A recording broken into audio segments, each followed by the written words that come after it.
사도행전에는 예수님의 제자들이 행한 이런 기적들의 이야기들이 적지 않습니다. 우리가 앞으로도 그런 기적들을 이렇게 종종 보게 될 텐데, 오늘 이 본문의 내용은 사도행전에서 나타나는 이제 첫 번째 사도들이 행한 기적들 중에 첫 번째 기적을 기록하고 있습니다. 오늘 이 본문의 주인공들이 두 명이죠. 베드로와 요한입니다. 베드로와 요한. 베드로와 요한은 예수님의 제자들 12제자들 중에서도 예수님과 가장 가까이 지냈던 사람들이었던 것 같아요. 이 12명의 그 제자들 중에서 예수님께서 또 가까이 지냈던 이너서클이 있었는데, 그게 이제 베드로, 야고보, 요한이죠. 그래서 이 베드로와 요한의 공통점은 무엇이냐면, 이제 둘 다 갈릴리 어부 출신들이었다는 거죠. 그래서 아마 저들은 예수님의 제자로 부르심을 받기 전에 서로 친분이 분명히 있었을 것입니다. 같은 지역에서 일을 했기 때문에. 그리고 둘 다 이제 고기잡이를 하다가 예수님의 부르심을 받아 예수님의 제자들로 이제 제자의 길로 들어서게 된 것이죠. 베드로와 요한 성격이 달랐지만 서로 함께 그리스도의 나라를 위해서 동역하고 있었습니다. 오늘은 저들이 이제 기도하기 위해서 성전에 들어가는 길에 있었던 일입니다. 그 당시 유대인들은 하루에 2번씩 성전 기도를 했습니다. 아침 오전 9시와 오후 3시. 그래서 오늘 1절을 보니까 제9시에라고 나와 있죠. 성경에 나오는 시간을 우리 시간으로 하려면 플러스 6hour를 하면 되는 거 아시죠? 그래서 이제 제9시면은 이제 오후 3시죠. 그래서 이제 베드로와 요한이 기도하러 성전으로 가고 있었습니다. 그리고 성전으로 들어가는 문은 여러 문이 있었죠. 문이 딱 하나만 있었던 것이 아닙니다. 그 중에 오늘 이제 베드로 요한이 지나갔던 문이 미문, 성전 미문, 우리가 많이 들어보았죠. Beautiful Gate라는 말이죠. 아름다운 문이라는 곳인데, 거기서 이제 베드로와 요한이 성전 미문으로 이제 통과하는 중에 이제 그곳에서 한 사람을 만나게 되는 이야기입니다. 그 사람이 이제 베드로와 요한에게 구걸을 했죠. 근데 이 사람이 어떤 사람인지를 2절 3절에서 이렇게 소개합니다. 나면서 못 걷게 된 이를 사람들이 메고 오니 이는 성전에 들어가는 사람들에게 구걸하기 위하여 날마다 미문이라는 성전문에 두는 자라. 그가 베드로와 요한이 성전에 들어가려 함을 보고 구걸하거늘. 이 사람에 대해서 이제 소개를 하는데, 먼저 이 사람은 선천적 장애인이라는 거죠.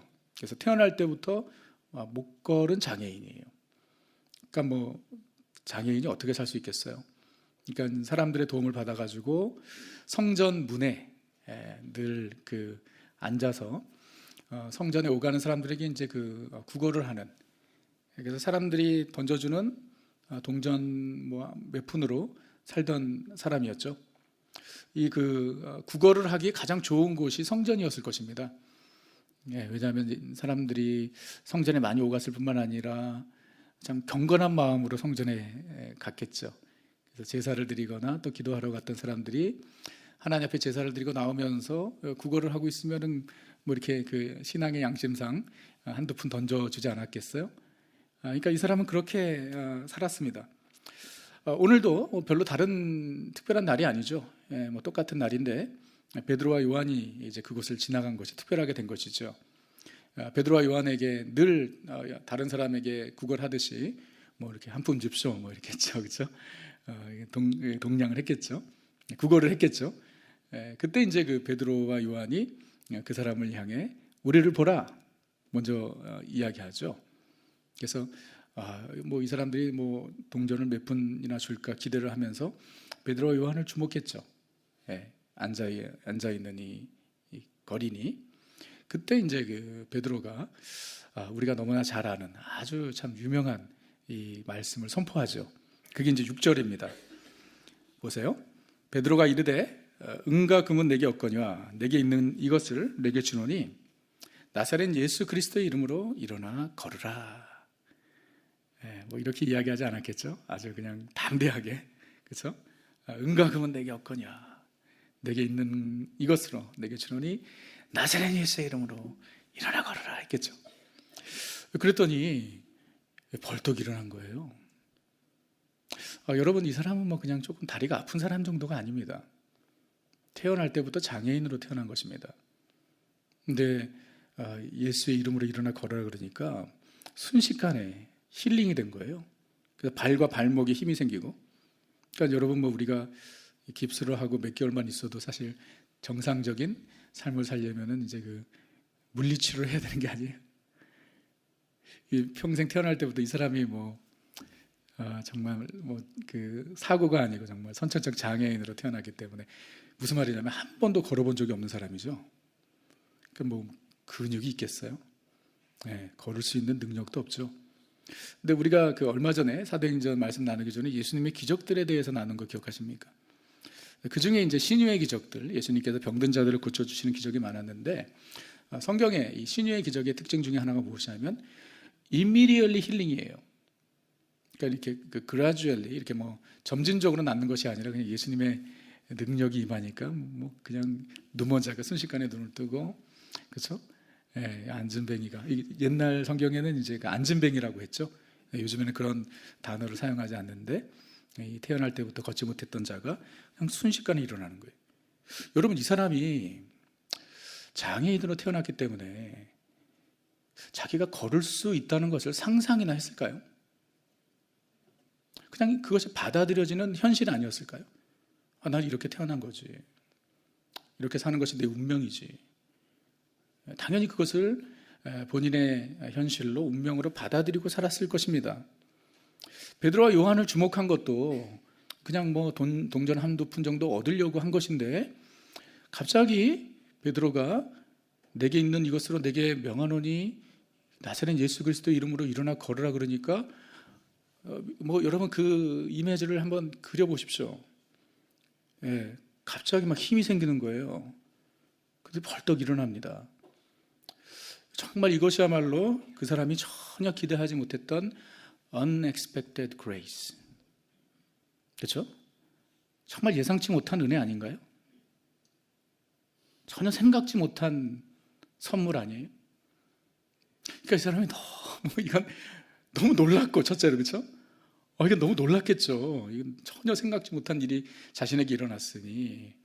그리고 너무 기뻤겠죠. 네, 얼마나 기뻤겠어요. 여러분, 우리가 선물을 받을 때 참 기쁨이 있죠. 선물을 받을 때마다 선물은 다 우리에게 기쁨을 줍니다. 네, 그런데 그 중에서도 우리에게 더 큰 기쁨을 주는 것은 서프라이즈 기프트죠. 네, 여러분 전혀, 그러니까 기대하고, 은근히 기대하고, 내 생일이 다가왔는데 아이들이 선물을 하겠지, 이렇게 기대를 하고 받는 것과 전혀 생각지도 못했는데 그 서프라이즈 기프트를 받는 것과는 그 기대를 하면서 받는 것도 좋지만 전혀 예상치 못한 선물을 받는 것은 더 큰 기쁨이 있지 않나요? 네, 여러분 그런 선물을 받아보셨어요? 네, 선물을 안 받으세요? 이 서프라이즈 기프트. 여러분, 우리에게 하나님께서 주신 가장 unexpected grace, 정말 서프라이즈 기프트는 다름 아닌 예수 그리스도를 통한 구원인 줄 믿습니다. 우리는 unexpected 했죠. 우리는 그 어떤 자격도 없었습니다.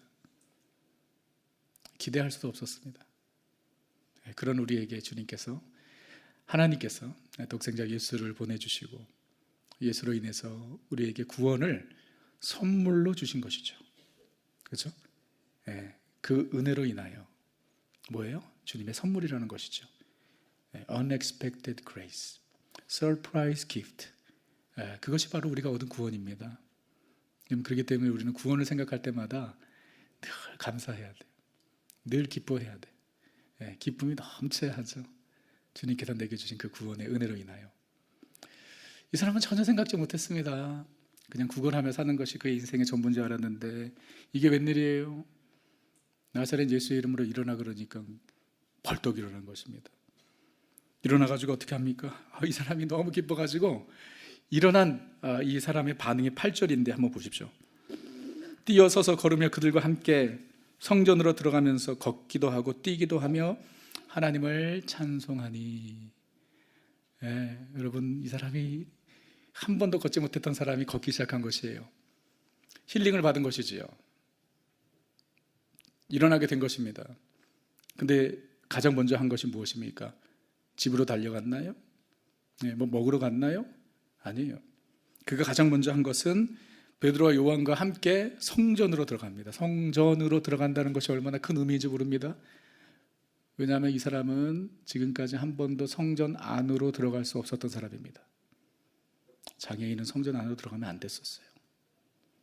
네, 불법이었습니다. 그가 갈 수 있었던 것은 성전 문까지였습니다. 평생 그렇게 살았습니다. 수많은 사람들이 성전을 오가며 그곳에서 하나님을 예배하고 제사 드리고 기도하는 모습을 보면서 그가 얼마나 부러웠을까요? 나도 저 안에 들어가고 싶은데, 하나님을 예배하고 싶은데. 근데 그가 그렇게 태어났기 때문에 할 수 없었던 일이에요. 그런데 이제는 치유를 받은 것입니다. 정상인이 된 것입니다. 그래서 그가 가장 먼저 한 것이 무엇이에요? 그동안 그렇게 하고 싶었던 성전 안으로 뛰어 들어갑니다. 그냥 걸어간 것이 아니라 성경 그렇게 기록하고 있어요. 그가 뛰어갔다 그래요. 걷고 뛰며 하나님을 찬양했다라고 이야기합니다. 걷고 뛰며 너무 마치 어린아이와 같이 말입니다. 어린아이와 같이 기뻐서 성전 안에서 하나님을 찬양하는 이 치유받은 이 한 사람을 오늘 본문은 이야기하고 있습니다. 그래서 제가 여러분 이 모습을 보면서 옛날에 불렀던 찬송이 노래가 기억이 나더라고요. 은가금 나 없어도 내게 있는 건 내게 주니 곧 나사렛 예수 이름으로 일어나 걸으라. 그 다음에 클라이막스죠. 뭐죠? 그는 걸었네 뛰었네 찬양했네. 그는 걸었네 뛰었네 찬양했네. 곧 나사렛 예수 이름으로 일어나 걸으라.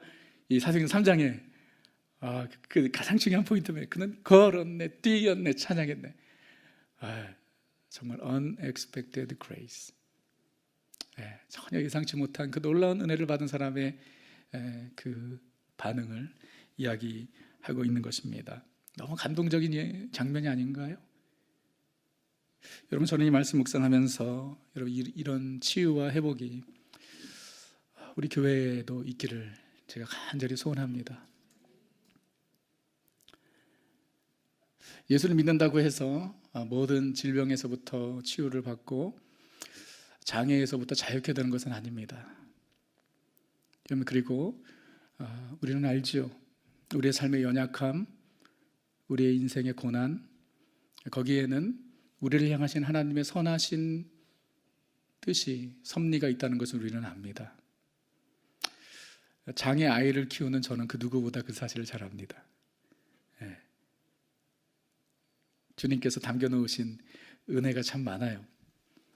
그러나 제가 여러분을 사랑하는 참 목회자로서 우리 성도님들을 이렇게 생각하고 또 기도하면서 제 마음속에 그런 간절한 소원이 있어요. 하나님의 뜻은 제가 잘 모르지만 정말 이와 같은 은혜가 여러분의 삶 가운데 있었으면 좋겠어요. 그래서 연약한 자들을 주님께서 만져주시고 주저앉아 있는 자들을 일으켜주시는, 그래서 육신의 질병으로 고통받는 성도님들을 주님께서 만지셔서 치유해 주셨으면 좋겠고요. 이민생활 살면서 받았던 마음의 아픔과 상처, 그로 인해서 신음하는 우리 성도님들의 마음을 주님께서 이렇게 만져주셨으면 좋겠고, 영적으로 다운된 분들이 계세요. 예배가 살아나지 않는, 하나님과의 관계 가운데서 멀어진 분들, 참 그분들이 벌떡 일어나서 주의 성전에서 기뻐 뛰며 찬양하는 모습을 보았으면 좋겠고, 방황하는 우리 자녀들이 주님께로 돌아왔으면 좋겠고, 깨어져가는 관계가 회복이 되었으면 좋겠고, 불화한 과정이 다시 살아났으면 좋겠고, 어둠에 묶여있는 영혼들이 자유케 되었으면 좋겠습니다. 저에게는 능력이 없지만 베드로가 한 것처럼 예수 그리스도의 이름을 선포할 때 이와 같은 치유와 회복의 역사가 우리 가운데 있기를 간절히 소원합니다. 사도행전 3장의 2000년 전의 이야기가 아니라 오늘 우리 교회 이야기가 되었으면 좋겠어요. 여러분, 베드로의 모습에서는요, 우리는 담대함을 볼 수 있습니다. 전혀 주저함이 없어요. 역시 베드로가 전에도 기적을 행했습니다. 우리가 성경을 보니까 예수님께서 제자들을 둘씩 짝지어가지고 전도 여행을 보내면서 저들에게 능력을 주셨어요. 그랬더니 제자들이 예수의 이름으로 뭐 귀신을 내어줬고 또 심지어 병든 자들을 일으키기도 했어요. 근데 그때는 예수님이 저들과 함께 하셨죠. 육신으로. 근데 이제 예수님은 승천하셨습니다. 근데 그럼에도 불구하고 베드로는요, 마치 그동안 자연스럽게 해왔던 것처럼, 전혀 두려움 없이 주저함 없이, 그리고 그것도 이 기적을 어디서 행했냐면 은밀한 뭐 방에 그 거리를 뭐 이렇게 조금 뭐 사람 없는 곳에 이렇게 그 곳에 가가지고 치유한 것이 아니고요, 있는 그 자리에서, 거기가 어디에 성전 미문입니다. 수많은 사람들이 오가는 길이라는 거예요. 수많은 사람들이 지금 지켜보고 있습니다. 베드로가 만약에 내가 나사렛 예수의 이름으로 명하는 일어나 걸으라고 했는데 아무 일도 일어나지 않는다면 이거 얼마나 당황스러운 일이었겠어요? 근데 베드로는 전혀 주저함이 없어요. 담대히 선포합니다. 은과 금은 내게 없지만 내게 있는 것으로 내게 명하노니 예수의 이름으로 일어나 걸으라. 전혀 주저함이 없어요. 여러분, 베드로의 담대함이 어디서 비롯된 것이었을까요? 무엇에 근거한 것이었을까요? 그의 고백 속에서 우리는 그 답을 찾을 수 있죠. 그에게 줄 수 있는, 거린에게 줄 수 있는 돈은 없었습니다. 그러나 그에게, 베드로는 자신에게 있는 것이 무엇인지 알았습니다. 그것이 무엇이죠? 예수 그리스도. 내게 돈은 없지만, 베드로는 자기에게 없는 것은 무엇이고 자기에게 있는 것은 무엇인지 분명히 알았던 것입니다. 그에게 있었던 것은 바로 예수 그리스도였던 거예요. 베드로는 무엇을 믿었냐면, 무엇에 확신을 가지고 있었냐면, 예수를 가진 자가, 예수를 모신 자가 예수의 이름으로 선포하면, 예수의 이름을 부르짖으면 예수님께서 역사하실 것임을 믿었던 것입니다. 다시 말씀드립니다. 예수를 가진 자가, 예수를 소유한 자가, 예수를 영접한 자가 예수의 이름을 선포할 때 예수님께서 일하신다는 것을 믿었던 것이에요. 자, 이것도 다 근거가 있습니다. 예수님께서 제자들에게 약속하셨어요. 이 사실을, 이 진리를. 예수님께서 승천하시기 전에 제자들을 모아두시고 이런 말씀하셨습니다. 마가복음 16장 17절 18절 보십시오. 믿는 자들에게는 이런 표적이 따르리니 곧 그들이 내 이름으로 귀신을 쫓아내며 새 방언을 말하며 뱀을 집어 올리며 무슨 독을 마실지라도 해를 받지 아니하며 병든 사람에게 손을 얹은즉 나으리라. 놀라운 말씀이죠? 여러분, 사도들에게라고 이야기하지 않습니다. 믿는 자들에게. 믿는 자들이 누구죠? 예수를 가진 자들이죠. 예수를 소유한 자들이죠. 예수를 모신 자들이죠. 그런 자들에게 이런 표적이 나타난다는 것입니다. 자기의 이름이 아니라, 베드로의 이름이 아니라, 요한의 이름이 아니라 그리스도의 이름으로 어둠을 묶고 그리스도의 이름으로 병든 자에게 손을 얹은 적 나을 것이다. 이게 예수님께서 승천하시기 전에 제자들에게 주신 약속이에요. 베드로는 이 사실을 믿었던 것이죠. 요한복음 14장 12절 13절에도 예수님께서 이런 말씀을 하셨습니다. 나를 믿는 자는 내가 하는 일을 그도 할 것이요 또한 그보다 큰 일도 하리니. 이게 과장법을 사용하시는 건가요, 예수님이? 아니, 예수님께서 하신 일을 하는 것도 놀라운 일인데 그보다 큰 일도 한다는 거예요? 그 이유가 무엇입니까? 이는 내가 아버지께로 감이라. 그러면서 뭐라고 말씀하시나요? 너희가 내 이름으로 무엇을 구하든지 내가 행하리니. 제자들이 예수님께서 승천하신 이후에 예수님께서 하신 일을 하고 그보다 더 큰 일을 할 수 있는 이유는 무엇이냐면, 예수 그리스도의 이름으로 구하면 예수님께서 역사하신다라는 것입니다. 베드로의 담대함이 어디서 비롯된 것인가요? 그의 근거는 무엇입니까? 바로 이 약속의 말씀이죠. 예수님이 육신으로 함께 계시지 않으시지만 영으로 함께 하신 예수님, 그 예수님의 이름을 부를 때에 예수님께서 일하신다는 것을 믿었기 때문에 수많은 사람들이 오가는 성전 비문에서 그냥 병자가 아니라 태어날 때부터 장애인으로 태어난 그 사람을 향해 일어나 걸으라고 선포할 수 있었던 것입니다. 여러분, 우리는요, 예수를 믿는 우리는 베드로와 같이 우리에게 없는 것은 무엇이고 있는 것은 무엇인지 알아야 합니다. 여러분, 우리에게 없는 것은 무엇인가요? 여러분, 뭐가 없으세요? 은과 금 없으세요? 조금 있잖아요. 네? 없는 것은 무엇인가? 네, 뭐 돈이 있어봤자 우리가 얼마나 있겠습니까? 우리에게 없는 것, 우린 참 지혜가 없죠. 우리는 하나님의 뜻을 헤아릴 수 있는 그런 통찰력이 부족하고 어떻게 기도해야 될지도 때로는 모르고, 그리고 제가 이런 말씀드렸지만 참 우리에게 능력이 없습니다.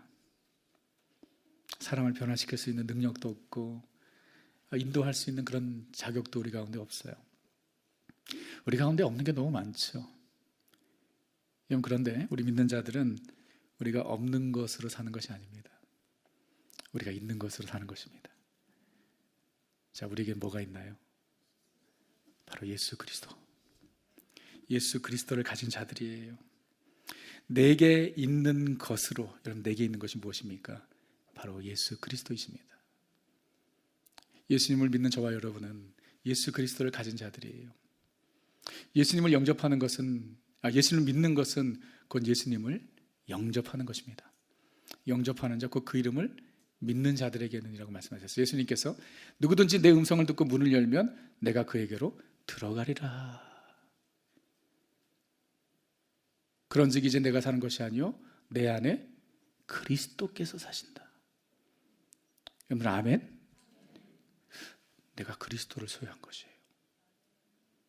내게 있는 것은 그리스도. 여러분, 내가 가진 예수 그리스도,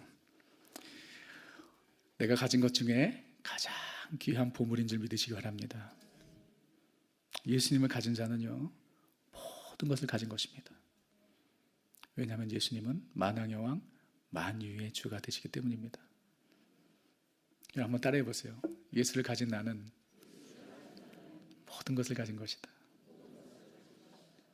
그러므로 예수님으로 충분하다. 아멘? 믿음 좋으시네요. 예수를 가진 자는 모든 것을 가진 것이다. 왜? 예수님이 만물의 주인이시기 때문에.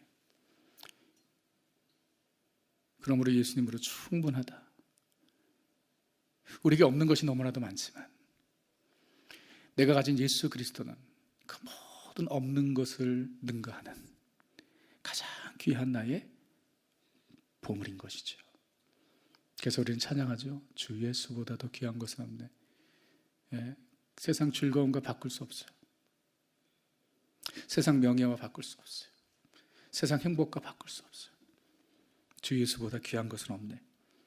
이런 고백이 저와 여러분의 고백이 되기를 주님으로 축원합니다. 내가 없는 거 많지만 예수님을 내가 가졌기 때문에 나는 부유한 자라고 고백할 수 있었으면 좋겠어요.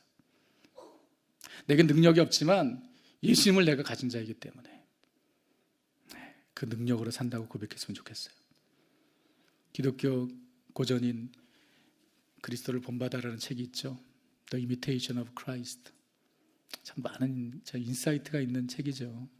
1300년도에 토마스 아켄피스가 쓴 책인데 그가 하나님과 관계 가운데 그가 경험한 이야기들을 많이 합니다. 그 중에서 이런 이야기를 합니다.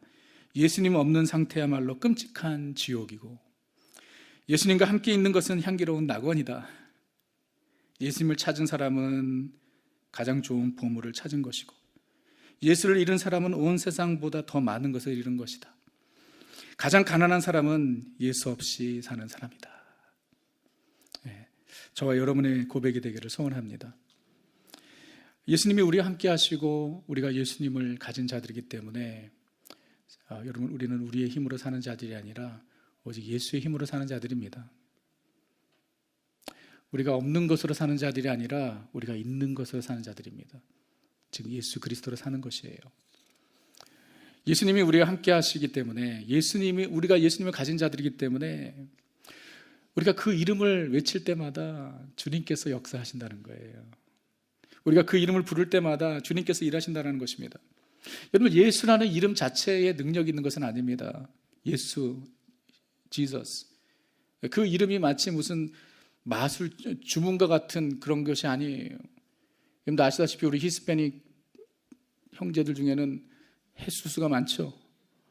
아무리 헤수스 불러도 아무 일이 일어나지 않습니다. 예수라는 이름 자체가 아니라 예수를 믿는 자에게 있어서 예수라는 이름이 능력인 것이에요. 사도행전 19장을 보면은요 아주 흥미로운 에피소드가 하나 나옵니다. 그게 뭐냐면 에베소에서 바울이 사역을 하고 있었습니다. 그가 이제 말씀 사역을 했죠. 두란노 서원에서 꾸준히 하나님의 말씀을 선포했는데 그 가운데 막 기적이 일어났어요. 역사가 있었어요.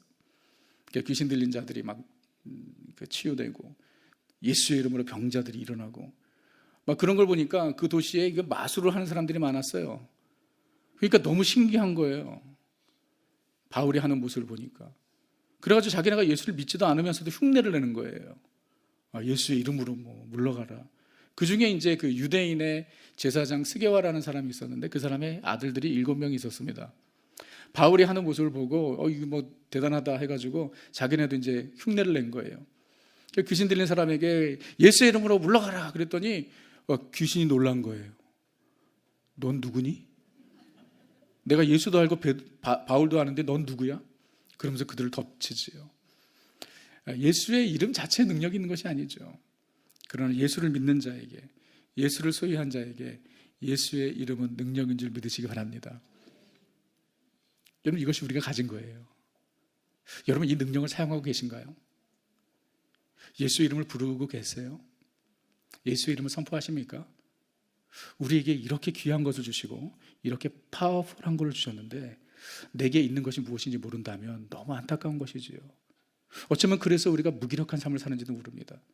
이미 주님께서 우리에게 주신 것이 너무나 많은데, 또 너무나 귀한데, 너무나 강한데 우리가 그것을 사용하고 있지 않을 수도 있어요. 그것 중에 하나가 무엇이냐면 바로 예수 그리스도의 이름인 것이지요. 예수를 믿는 자들에게 주님께서 주신 약속입니다. 우리가 예수의 이름을 부를 때 주님께서 일하십니다. 예수의 이름으로 기도할 때 주님께서 응답하십니다. 그 말씀을 하세요. 요한복음 14장 13절 14절에 같이 읽겠습니다. 너희가 내 이름으로 이는 아버지로 말미암아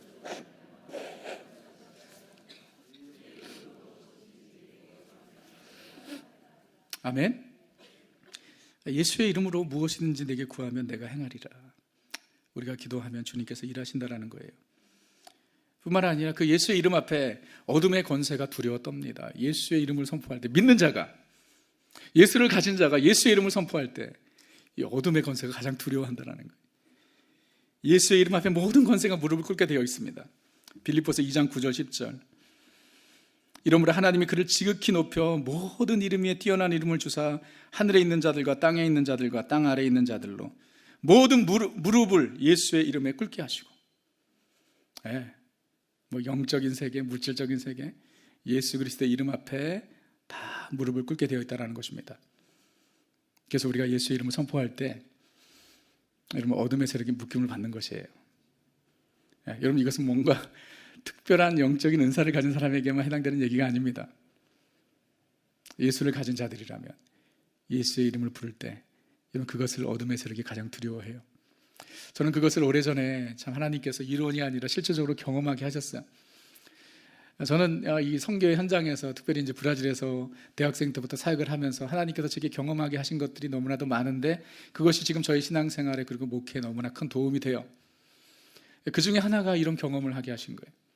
제가 대학생 캠퍼스 미니스트리 할 때 한 번은 우리 선교단체 리더들과 2박 3일 수양회를 갔습니다. 한 10명 정도.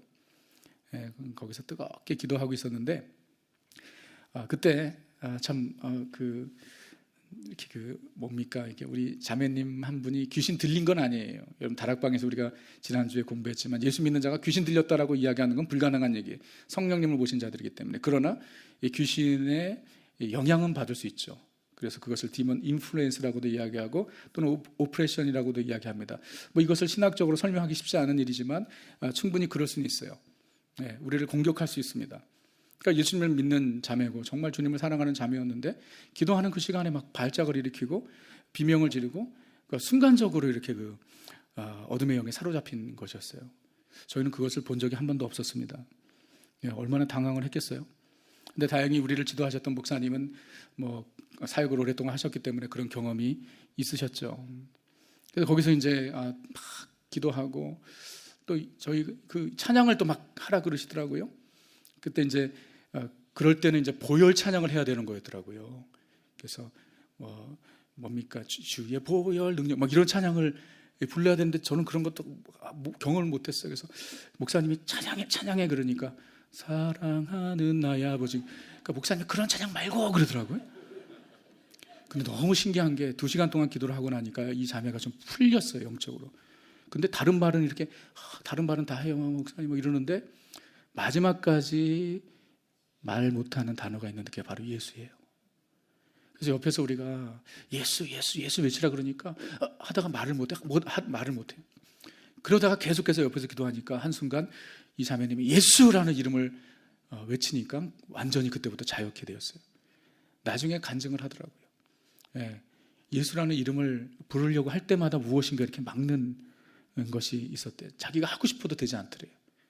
자, 그것을 제가 처음 경험하고 사실 그 이후에 너무 많은 경험들을 하나님께서 하게 하셨는데 그게 첫 번째 경험이었는데 그 경험이 저에게 두려움을 주거나 어둠의 세력이 이런 두려움이 아니라 저에게 가장 유익했던 것은 무엇이냐면 예수 그리스도의 이름의 능력이었던 거예요. 와, 이 예수의 이름의 능력이 얼마나 대단한지. 예. 우리 같이 연약한 자들이지만 예수의 이름을 외쳤을 때 어둠의 세력이 잠잠케 되는. 예. 그리고 가장 두려워하는 것은 다름 아닌 예수 그리스도의 이름이라는 것. 그래서 우리가 지난주 다락방에서 거라사 귀신 들린 사람에 대한 이야기를 나누었지 않습니까? 예. 그 예수님만이 그런 사역을 하실 수 있는 것은 아니죠. 우리에게 그런 능력을 주셨죠. 예수를 가진 자가 예수의 이름을 선포할 때 어둠의 세력이 묶임을 받는 것이죠. 예. 그래서 지금도 우리가 이 미국에서 살면서 그런 일은 거의 보기 힘듭니다. 그러나 분명한 것은 어둠의 세력은 우리를 가만히 두지 않습니다. 예. 얼마나 치열한 영적 전쟁 가운데 우리가 살아가고 있습니까? 그래서 두려움으로 우리를 묶어버리고 낙심과 절망으로 우리 생각에 사로잡히게 하고, 그렇죠? 예. 그리고 우울증과 자살 충동. 요즘 현대인들이 얼마나 그런 것으로 참 어려워하고 있습니까? 예. 그리고 수많은 유혹들. 그 배후에는 참 우리를 영적으로 사로잡으려는 어둠의 역사가 있는 것이지요. 여러분, 그럴 때마다 여러분 마음속에 그런 어둠이 밀려올 때마다 여러분 우리가 가지고 있는 것이 무엇인지 아셔야 됩니다. 뭐죠? 예수 그리스도의 이름을 부르십시오. 여러분 왜 그렇게 하지 않으세요?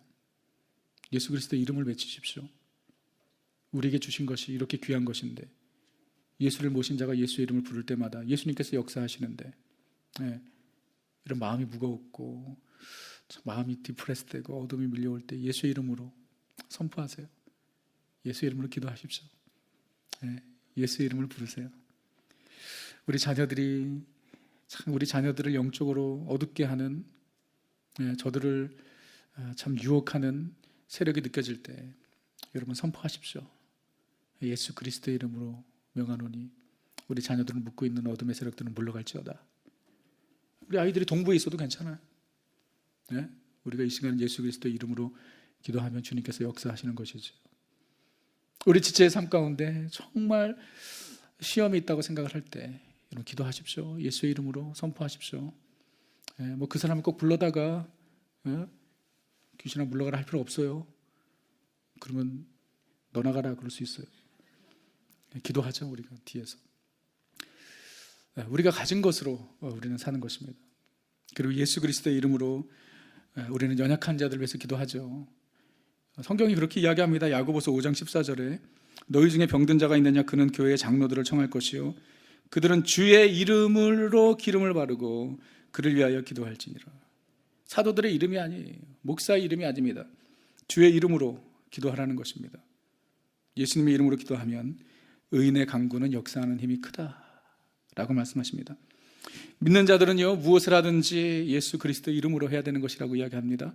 골로새서 3장 17절 함께 읽겠습니다. 또 무엇을 하든지 말에나 일에나 다 주 예수의 이름으로 하고 그를 힘입어 하나님 아버지께 감사하라. 아멘. 여러분 오늘 이 말씀을 통해 내게 있는 것이 무엇인지 다시 한번 생각해 보기 원합니다. 은과 금은 없어도 지혜와 능력은 내게 없어도 내게 있는 것 바로 예수 그리스도이십니다. 예수님 내 안에 계십니다. 내가 예수님을 가진 자예요. 예수님을 가진 자가 예수의 이름을 선포할 때 예수님께서 일하십니다.